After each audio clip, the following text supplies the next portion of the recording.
दोस्तों नमस्कार, कैसे हो दोस्तों। आशा कि आप सभी लोग राजी खुशी होंगे, मैं भी यहाँ ठीक हूँ। तुंगनाथ घाटी के एक सुंदर गांव, चुप्ता का सबसे नज़दीक गांव उशाड़ा गांव। तो उशाड़ा गांव की कुछ वीडियो मैं आपको पता है कुछ विगत कुछ दिनों से लगातार डाल रहा हूँ। और जो यहाँ के वीडियो हैं खासकर आजकल जिनको मैं डाल रहा हूँ वो आपदा से प्रभावित लोगों के हैं। आपको पता है पहाड़ों में बरसात के समय काफ़ी टूट फूट होती है और उत्तराखंड में इस साल तो कुछ ज़्यादा ही हुई है।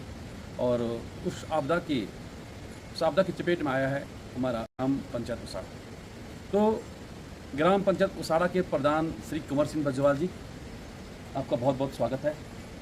तो प्रधान जी से मैं जानना चाहूँगा कि इस वर्ष जो आपदा आई वो किस दिन आई थी यहाँ? जो है 11 तारीख को इसी महीने में आपदा आई थी और उसके बाद जो है काफ़ी क्षति भी पहुंची यहाँ पे, काफ़ी नुकसान हुआ, मकानों में दरारें आई और उसके बाद जो है जो हमारे खेत थे वो खेत सारे ढह गए, काफ़ी जनजीवन जो है अस्त व्यस्त हो गया। तो प्रधान जी जब सुबह आपदा आई थी तो आपको किसके माध्यम से पता चला कि यहाँ आज कुछ भूस्खलन हुआ है? मुझे 5 बजे के आसपास जो है गांव के किसी नागरिक के द्वारा ये सूचित किया गया कि इस क्षेत्र में जो है कि आकाशकामनी नदी का जलस्तर बढ़ने से जो खेत के किनारे, जो नदी के किनारे खेत थे वो सारे बह गए हैं और उसमें जो व्यावसायिक प्रतिष्ठान बने हुए थे वो भी सारे ढह गए हैं। उसके बाद मैं मौके पे गया सुबह उठ करके, तब मैंने देखा तो खेत और प्रतिष्ठानों के साथ जो हमारा पूरा तोक था उसमें भी दरारें आने शुरू हो गई थी। नदी का इतना ज़्यादा वेग था कि उसने पूरे तोक को अपने जो है आगोश में ले लिया। प्रशासन की टीम क्या मौके पर पहुँच गई थी उसमें? बिल्कुल, मैंने अवगत किया उन लोगों को और उसके बाद प्रशासन यथावत पहुंचा यहाँ पे। उन्होंने धरातलीय मुआयना किया, सारी रिपोर्टें तैयार की और उसके बाद जो है लगातार हर संभव मदद करने के लिए वो मेरे साथ तत्पर हैं। जिला अधिकारी जी के कार्यालय से भी मेरे पास बराबर फ़ोन आते रहते हैं और ऊखीमठ प्रशासन से भी मेरे पास फ़ोन आते रहते हैं, वो लोग भी आते हैं और बराबर जो है ग्राउंड की जो है रिपोर्ट मेरे से मांगते रहते हैं। पुनर्वास की यहाँ पर व्यवस्था की गई है और आपदा मतलब कुछ लोगों को पुनर्वास किया गया, तो मतलब आपदा तो पहले से आ रही है, तो लगभग यहाँ पे ये आपदा कब से आ रही है सारा गांव में? बहुत बहुत धन्यवाद प्रदीप भाई, आपने ये बहुत ही अच्छा सवाल किया और मैं आपको ये बताना चाहता हूँ चैनल के माध्यम से कि ये आपदा 1992 में मैं जब 10वीं की क्लास में पढ़ता था तो उस समय भी ये तारा तोक में क्या होता था कि हल्की हल्की दरारें आ करके ये जो है क्षतिग्रस्त खेत वगैरह जो है भूदशाव में हल्का आता था। लेकिन 92 से आज लगा दो 2024 हो गया, 32-33 साल के अंतर्गत जो ग्लोबल वार्मिंग हुई उसकी वजह से असमय बारिश होना, गर्मी जो है ज़्यादा पड़ना, इससे मानव जीवन ही नहीं बल्कि संपूर्ण प्राणी जगत एवं वनस्पति भी प्रभावित हुई है और इस चीज़ को तो आप सभी लोग जानते हैं।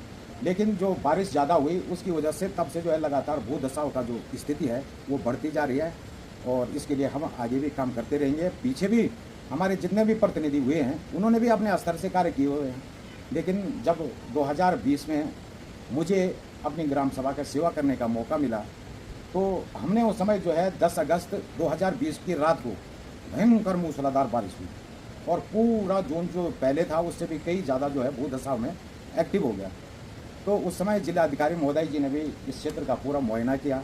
मुआयना करने के बाद हम सभी बैठे और उन्होंने कहा कि हमसे पूछा बैकफीड में कि पहले के प्रतिनिधियों ने यहाँ पे किस किस तरह के ट्रीटमेंट किए, तो हमने उनको सारी चीज़ें बताई कि पहले जो है नदी के किनारे जो है चेक डैम भी बने थे, उसके बाद जो है जो गदेरे हैं उनमें भी चेक डैम बने थे, लेकिन उन चीज़ों का कोई प्रभाव नहीं पड़ा।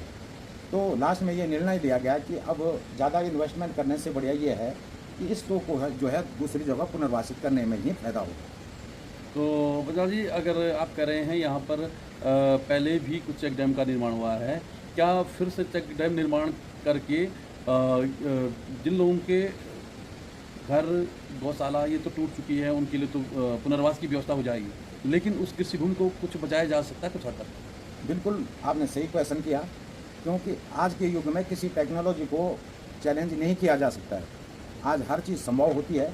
हमारा ये भूदशाव तो मैं आपको याद दिलाता हूँ कि उत्तरकाशी का जो वर्णावत भूदशाव है वो एशिया का सबसे बड़ा जो है भूदशाव माना जाता है। तो उसके सामने तो हमारा जो भूदशाव है तो वो 5% भी नहीं है। लेकिन हमने इसके लिए एक अभी अपने मन की बात बोल रहा हूँ मैं कि मैंने एक थ्योरी बनाई है। विस्थापन में तो पुनर्वास में तो सारे परिवार भी आ जाएंगे, गौशालाएँ भी हो जाएंगी और हो भी रहा, कुछ पहले हो गए कुछ अब होंगे। लेकिन जो कृषि भूमि है और जो हमारे चारागाह हैं, जो हमारे उनकी सेफ्टी के लिए तो मैंने मन में एक बात बनाई है कि जो हमारा भू धसाव वाला एरिया है, इनमें जो है जड़ीय पौधों का लगाना बहुत आवश्यक है। अगर इसमें हम जो है काफ़ी बड़े क्षेत्र में अगर जड़ीय पौधों को लगाते हैं तो मुझे लग रहा है कि लगभग ये ज़मीन थोड़ा रुकना शुरू हो जाएगा। और जो नदी का कटाव है, कटाव रोकने के लिए हम वहाँ पे पुनः जो है चेक डैम्पों का निर्माण करवाने के लिए प्रशासन से कहेंगे इस संबंध में। भी है यदि पुनर्वास हो जाए, लेकिन प्रकृति का संतुलन बनाए रखने के लिए चेक डैम का निर्माण होना जरूरी है। प्रधान जी, आपने कहा है कुछ लोगों का विस्थापन यानी पुनर्वास हुआ, तो आपका कहना था कि ये पुनर्वास है, तो मैं आपसे पूछना चाहता कितने लोगों का पुनर्वास हुआ? अभी मैंने आपसे थोड़ी देर पहले भी कहा कि ये जो है काफ़ी पहले से भू धसाव की स्थिति में था ये क्षेत्र। 2013-14 की जब आपदा केदारनाथ में आई थी, उस समय भी इस क्षेत्र में थोड़ा प्रभाव पड़ा था। उस समय लोगों ने व्यक्तिगत तौर पे जो है 6 मकान डेंजर जोन पे थे, और उसके बाद उन लोगों ने जो है प्रशासनिक तौर पे कार्रवाई की थी और 2013 की नीति में 6 परिवारों को विस्थापन किया था। उसके बाद यथावत चलता रहा ये सिस्टम, थोड़ा बीच में भू धसाव भी कम होता रहा। तो हम जब 2020 में हमको जो है सेवा करने का मौका मिला तो बहुत ज़्यादा धसाव हो गया था। तो हमारे जो निर्णय के अनुसार हमने जो है पूरे क्षेत्र को विस्थापन करने का निर्णय लिया था। तो उस समय मैंने जो है 114-15 लोगों की लिस्ट दी थी, लेकिन थोड़ा नीतिगत न होने के इस कारण प्रशासन के द्वारा या शासन के द्वारा जो नीति बनाई गई थी, उनमें जो अन्यत्र भवन थे जिनके, जैसे देहरादून, ऊखीमठ या अन्य क्षेत्रों में कहीं भी दूसरे भवन थे, तो उन लोगों को जो है मानक से बाहर रखा गया था। तो उसमें सॉर्टिंग कर करके हमारे 72 परिवार जो है चयनित हुए थे और उन 72 परिवारों को यथावत यहाँ पे जो है पुनर्वासित किया गया। लेकिन दुर्भाग्य से परसों 11 तारीख को जो है अगस्त के ही महीने में पुनः जो है भू धसाव ज़्यादा हो गया। तो इसमें जो है नीतिगत सुधार भी हुआ 2011 और 2021 में। इस नीति में थोड़ा सुधार किया गया शासन के द्वारा, और उन प्रशासन के द्वारा ग्राउंड से हमें रिपोर्ट मांगी गई कि कितने लोग अभी इस क्षेत्र में निवासरत हैं। तो मैंने सारी जो है लिस्ट जो है यथावत जो है प्रशासन को दे दी। उसमें हमारी गौशालाएँ भी हैं, हमारे व्यावसायिक प्रतिष्ठान भी हैं, हमारे खेती का जिक्र भी है, हमारे जो है निवासरत परिवारों की संख्या भी उसमें दे रखा है, और वो लोग भी यथावत उस पर कार्य कर रहे हैं और उन्होंने किया भी है। प्रत्यक्ष को किसी प्रमाण की जरूरत नहीं पड़ती है, क्योंकि मेरे कार्यकाल में उनके द्वारा 72 परिवारों को केवल 13-14 महीने में पुनर्वासित करना, ये अपने में एक बहुत बड़ा ऐतिहासिक कार्य है।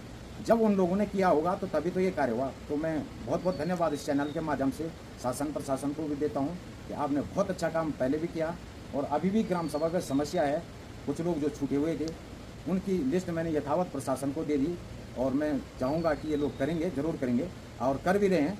जल्द से जल्दी इन लोगों का पुनर्वासित किया जाए। तो प्रधान जी, यदि आपका जो विस्थापन की जो प्रोसीजर है वो अगर सफल हो जाता है, तो विस्थापन के लिए आपके पास पर्याप्त भूमि, मैंने सुना था कि सियालमी भी है, हाँ। और इधर पर्याप्त भूमि है क्या? हमारे पास है, अपनी निजी भूमि भी पर्याप्त है, और ऊपर हमारा गांव से हटकर एक सालमी तोक है, उसमें भी हमारी कम से कम 10 हेक्टेयर भूमि पूरी ग्राम सभा की है। वहाँ पे भी लोग जा सकते हैं। वो तो लोगों ने अपने आप सेलेक्ट करना है कि हमें यहाँ पे रहना है या वहाँ पे रहना है, वो लोग अपने आप सेलेक्ट करें। यदि कोई लोग वहाँ जाना चाहते हैं तो वहाँ जाने के लिए रोड की व्यवस्था भी नहीं है, तो क्या आपकी मांग सरकार से कोई रोड की कोई मांग है? बिल्कुल बिल्कुल, अगर लोग चाहते हैं कि हम वहाँ भी जाना चाहते हैं तो बाद में हम प्रशासन से ये भी मांग करेंगे कि उस तोक में जाने के लिए सड़क का निर्माण कीजिए। एक प्रश्न और पूछना चाहूँगा आपसे कि मैंने सुना है कुछ लोग बहुत नाराज़ हैं, ठीक है, उनके लिए क्या कहना चाहेंगे? बिल्कुल, गांव सभा का मैं सबसे प्रथम नागरिक हूं, मेरी जिम्मेदारी भी होती है। हर किसी ने नाराज़गी मेरे पास ये दिखानी है और मैं सुनता भी हूं, लेकिन मैं हो चाहे गांव का प्रधान हो, आम नागरिक हो या प्रशासनिक अधिकारी हो, हम सब जो है एक सिस्टम के अंतर्गत जीते हैं, एक नीति के अंदर जीते हैं, और हम सभी को एक नीति के अंतर्गत कार्य करना पड़ता है। उनका जो रोष है वो मेरे पास आता है, लेकिन मैं उसको जो है प्रशासन के पास देता हूँ। कहीं पे प्रशासनिक अगर दिक्कतें भी आती हैं तो मैं उनसे उच्च अधिकारियों से लिखित में भी बोलता हूँ कि इनको करो, लेकिन समस्याएं पहले बता चुका हूँ आपको कि हम जो है एक सिस्टम के अंदर जीना, हमें हिंदुस्तान के अंदर जीना पड़ता है, एक नीति के अंदर जीना पड़ता है, उन मानकों के अंदर हमें कार्य करना पड़ता है। सूची भेजी है विस्थापन के लिए, उन लोगों के प्रति आपका क्या उत्तरदायित्व और क्या जिम्मेदारी होगी आगे? अब प्रथम कार्य तो मेरा होता है कि धरातल का वो निरीक्षण करने के बाद जितने भी उस तोक में हैं उनकी एक लिस्ट बना करके प्रशासन को सौंपी जाए, और मैंने वो काम बखूबी करके प्रशासन को दे दिया। वो लोग भी उस पर कार्य कर रहे हैं। अभी उन्होंने हॉट डॉक्यूमेंट्स मेरे से मंगवाए हैं, तो विधिवत कुछ दिन बाद जो है सीरियल वाइज जो लिस्ट दे रखी है हम वहाँ पे आदमियों को भेजेंगे, वो अपने डॉक्यूमेंटों को वेरीफाइड करेंगे, उसके बाद धरातलीय निरीक्षण करेंगे और जैसे ही वहाँ पे वो फाइल कंप्लीट हो जाएगी, पुनः मैं उस फाइल पे आगे कार्य करूँगा। उसको जिलाधिकारी महोदय के सामने ले जाना हो, उसको शासन के सामने ले जाना है, वो यथावत मैं करूँगा। ये पूरी हमारी जिम्मेदारी है। ठीक है प्रधान जी, मैंने आपसे भूस्खलन के बारे में काफ़ी बातचीत कर ली और आपने पूरे उपाय बताए और आपने लोगों के लिए जो कार्रवाई करी है, जिनका पुनर्वास करा उनके बारे में बताया और जिनका होना है उनके बारे में बताया। प्रधान जी, आपका बहुत बहुत धन्यवाद।